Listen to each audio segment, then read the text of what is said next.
করতে হয়, ভয় কাটাতে হয়। ভয় কাটাতে গেলে উপদ্রুত এরিয়া আইন দিতে হবে, পুলিশের কাছ থেকে ক্ষমতা কাটতে হবে। এখানে বসে আছে মন্ডল প্রেসিডেন্ট ধনঞ্জয়, ভোটের দিন ছিল।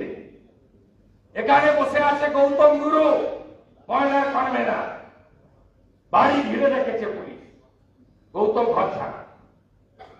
অসংখ্য কি করেছে আপনারা জানেন না।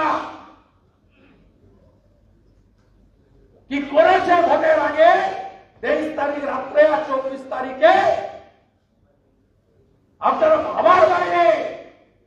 ময়নাকে নন্দীগ্রামে বৈশাখের একটা সমাজ বিরোধী, যে কোনো মৃত্যু দুঃখজনক,